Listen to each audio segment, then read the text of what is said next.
berbicara sesuai dengan janji kita, janji saya dengan media untuk menyampaikan informasi ke publik bahwa secara reguler kita akan menyampaikan laporan perkembangan penanganan kasus tindak pidana pencucian uang sebesar 349 triliun di DPR itu. Karena itu diserahkan ke Satgas, maka ini laporan berikutnya, laporan tahap ini yang ingin kami sampaikan dari saya selaku ketua tim pengarah Satgas tersebut.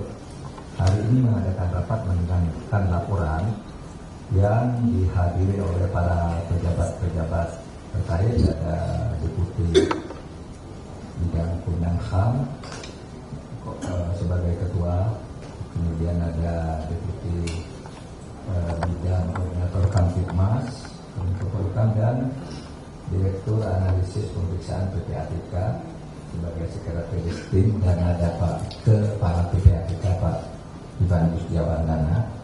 Dari tenaga ahli yang sudah menganalisis ini hadir Bapak Yunus Hussein, Bapak Muhammad Yusuf, keduanya mantan Kepala PPATK, kemudian Bapak Trimawan Pradiptyo, pakar PUBR, dan ini banyak, ada Ibu Wuri Handayani, Bapak Toko Santoso, Bapak Gunadi, Bapak Gana J. Widoyoko, Ibu Mutia Gani Rahman, Mas Ahmad Santosa, Ibu Ningrum Natasha Sirait, dan Kepala atau Ketua Pokja 1, 2 juga hadir di sini Dirjen Bea Cukai Kementerian Keuangan, ada Direktorat Jenderal Pajak Kementerian Keuangan, dan perwakilan dan penyidik dari Jampitsus Kejaksaan Agung dan Polri. Baik, laporannya begini. Satgas TPPU terus bekerja untuk memastikan tindak lanjut atas penyelesaian 300 LHA, laporan hasil analisis, strip LHP, laporan hasil pemeriksaan, dan informasi dari PPATK terkait dengan Kementerian Keuangan sebesar 349 triliun rupiah, khususnya terhadap nilai transaksi sebesar 189 triliun yang merupakan transaksi terbesar dalam kasus importasi emas. Setelah diadakan pendalaman antara Satgas TPPU, Ditjen Bea Cukai, Ditjen Pajak bersama KPK, dan tentu ada Kejaksaan Agung dan Polri di tim ini, ditemukan hal-hal seperti berikut. Penyidik Direktorat Jenderal Bea Cukai meyakini telah memperoleh bukti permulaan terjadinya tindak pidana kepabeanan dalam penanganan surat yang dikirimkan oleh PPATK nomor SR 205/2020 dengan nilai transaksi mencurigakan sebesar 189 triliun rupiah. Penyidik telah menerbitkan surat perintah penyidikan bernomor 7 tanggal 19 Oktober 2023 dengan dugaan pelanggaran Undang-Undang Kepabeanan dan Undang-Undang Tindak Pidana Pencucian Uang, serta sudah menyampaikan surat pemberitahuan dimulainya penyidikan atau SPDSP kepada Bidang Pidana Khusus Kejaksaan Agung Republik Indonesia. 2.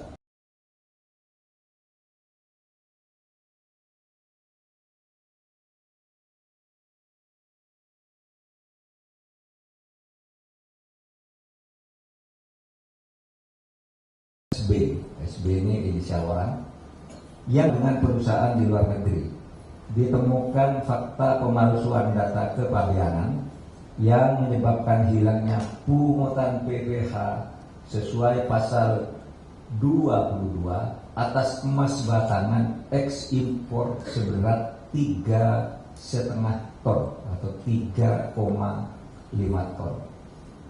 3. Modus kejahatan yang dilakukan adalah mengkondisikan seolah-olah emas batangan yang diimpor telah diolah menjadi perhiasan dan seluruhnya telah diekspor. Padahal berdasar data yang diperoleh, emas batangan sebesar 3,5 ton diduga beredar di perdagangan dalam negeri. Dengan demikian, Grup SB telah menyalahgunakan surat ketetapan bebas PPh pasal 22. Keempat, Direktorat Jenderal Pajak juga memperoleh dokumen perjanjian tentang pengolahan anoda logam dari salah satu BUMN yaitu PT Antam ke Grup SB PT LM pada tahun 2017 yang diduga perjanjian ini sebagai kedok dari Grup SB untuk melakukan ekspor barang yang tidak benar.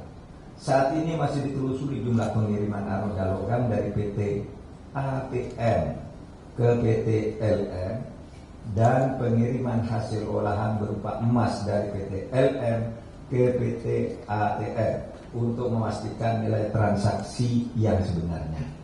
Yang kelima, Direktorat Jenderal Pajak memperoleh data bahwa Grup SB melaporkan SPT secara tidak benar, sehingga Direktorat Jenderal Pajak menerbitkan surat pemerintah pemeriksaan bukti permulaan atau PENBUKPER tanggal 14 Juni tahun 2023 terhadap 4 wajib pajak Grup SB.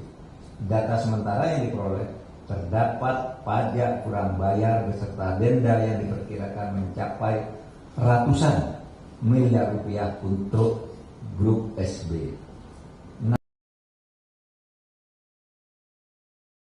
SB memanfaatkan orang-orang yang bekerja padanya sebagai instrumen akan tindak pidana kepabeanan, perpajakan, dan tindak pidana pencucian uang.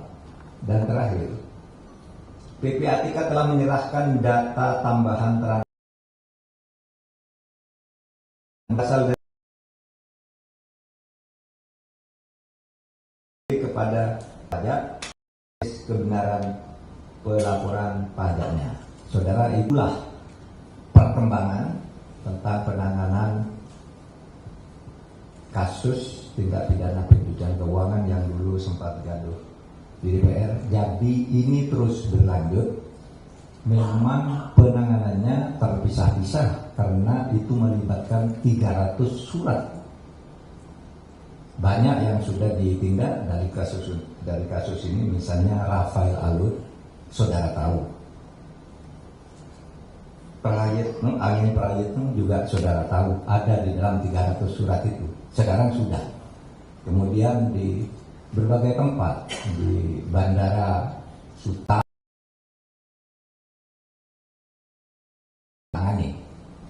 kemudian administratif, mutasi, penurunan pangkat dan sebagainya sudah ada.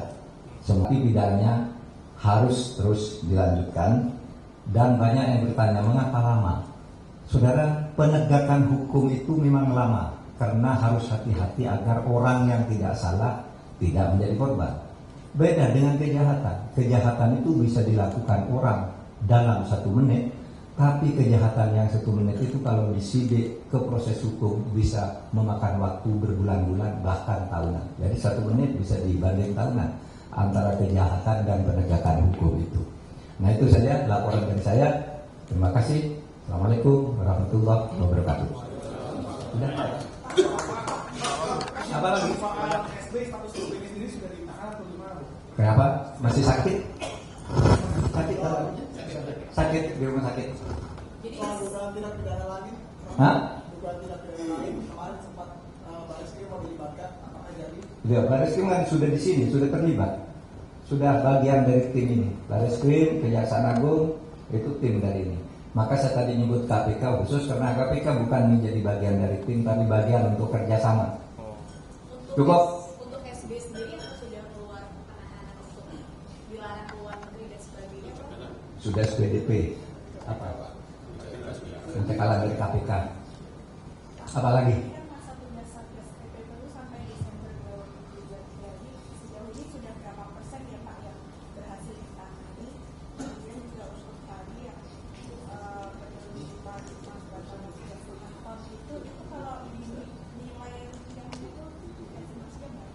Nanti aja wawancara khusus ya. Kalau presentasinya belum dihitung. Kalau yang 3,5 ton tadi belum dihitung uangnya. Tapi saudara bayangkan emas 3,5 ton gitu. Berapa gede itu kalau uang. Bayangkan gitu aja. 3,5 ton kan saudara hitung sendiri. Sudah. Assalamualaikum warahmatullahi wabarakatuh.